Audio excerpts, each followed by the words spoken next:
Bonsoir et bienvenue pour cette nouvelle histoire du soir de papa. Ce soir, on va lire une histoire du père Castor, Jacques et le haricot magique. Une histoire de Robert Giraud d'après la tradition et illustrée par Xavier Salomon. Il était une fois une pauvre veuve qui vivait avec son fils Jacques. Leur seule richesse était une vache.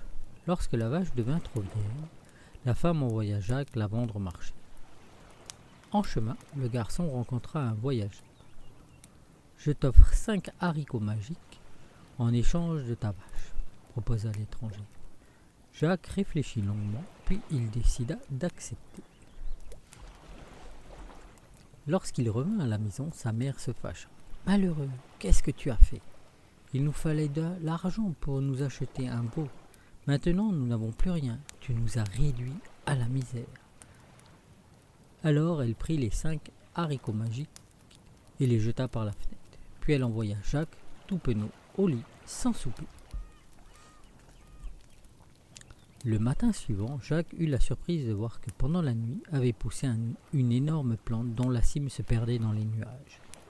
Les haricots étaient vraiment magiques, se dit Jacques soulagé. Curieux, il grimpa le long de la tige et se retrouva au-dessus des nuages. Il regarda autour de lui et aperçut un grand château en pierre grise. Il décida de s'en approcher. Il posa un pied, puis, rassuré de voir que le nuage le portait, il s'avança hardiment. Il atteignit bientôt un grand portail qui s'ouvrit en grinçant.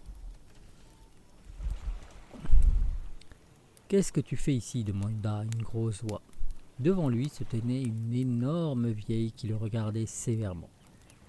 Effrayé, Jacques répondit « Je me suis perdu, donnez-moi à manger, j'ai très faim. » La vieille, qui n'avait pas d'enfant, lui dit alors « Entre vite, je te donnerai du lait, mais fais bien attention. Mon mari est un ogre qui mange les enfants. Si tu l'entends arriver, cache-toi vite. » Jacques venait de boire un bon bol de lait quand il entendit un grand fracas. C'était l'ogre qui rentrait. « Ça sent la chair fraîche » hurla l'ogre de sa grosse voix.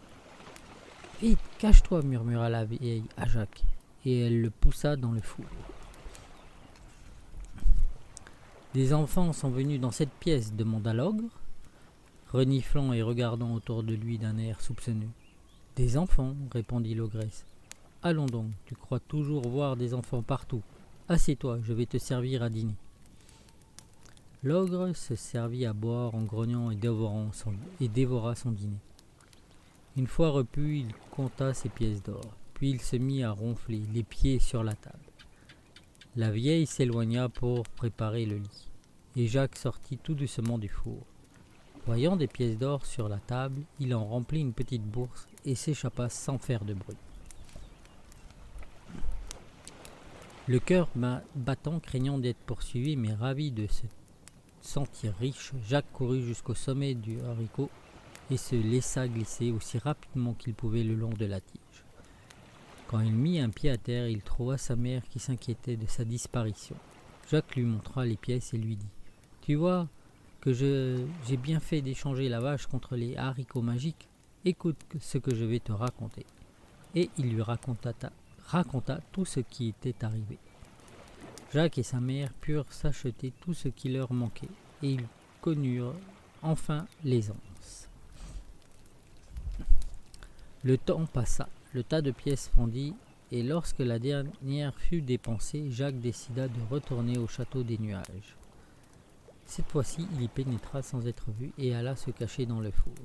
Peu après, l'ogre arriva. « Ça sent la chair fraîche » dit-il à sa femme. Mais celle-ci, qui n'avait vu entrer personne, ne prêta pas attention à ses paroles. Après avoir mangé, l'ogre posa sur la table une poule qui pendait des œufs d'or. Jacques observa cette merveille par la porte entr'ouverte du four. Dès que l'ogre se fut assoupi, il bondit, saisit la poule et s'échappa à toute vitesse. La poule caqueta et réveilla l'ogre qui cria « Au voleur ! Au voleur !» Cette fois aussi, sa mère attendait Jacques au pied du haricot magique. « Tu n'as volé qu'une poule ?» lui demanda-t-elle déçue. Attends, et tu verras, lui répondit Jacques, et il s'engouffra dans la maison. Peu après, avec d'allègres cote, la poule pondit un œuf tout en or. Désormais, ils étaient riches. Leur maison était ornée de tableaux, de tentures, de meubles, de prix et de tapis. Devint bientôt une somptueuse demeure.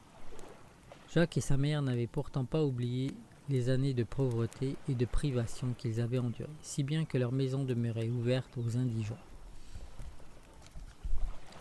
Mais un jour, la mère de Jacques tomba malade. Aucun médecin ne put comprendre de quel mal il était atteint. La brave femme s'affligea. Elle ne retrouvait le sourire que lorsque son Jacques était à côté d'elle. Celle-ci fit venir les clowns les plus renommés, mais ils n'eurent aucun succès. Jacques ne savait plus que faire. Alors, une idée lui vint.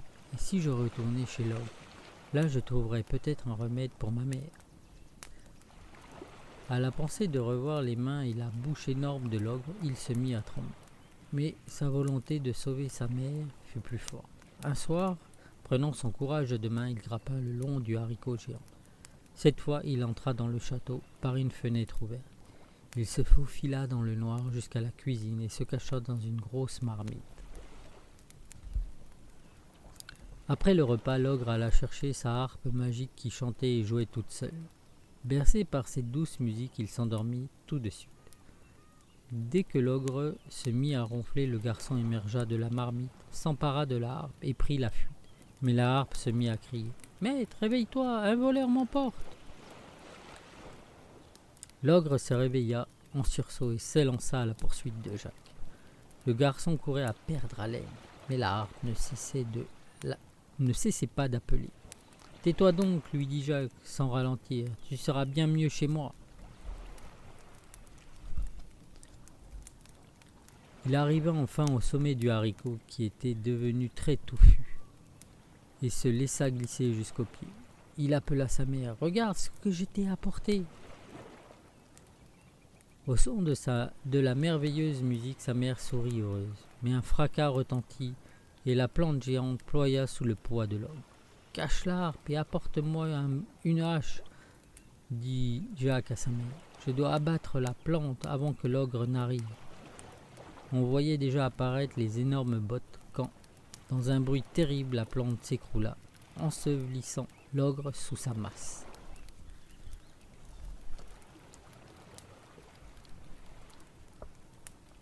La musique de la harpe guérit la veuve de sa langueur. Elle retrouva sa gaieté et leur maison connut à nouveau le bonheur. Voilà, c'est tout. J'espère que ça vous a plu et je vous souhaite une bonne nuit. Et si vous en voulez d'autres ou si ça vous plaît, j'espère que vous pourrez vous abonner. Merci à vous. Bye bye.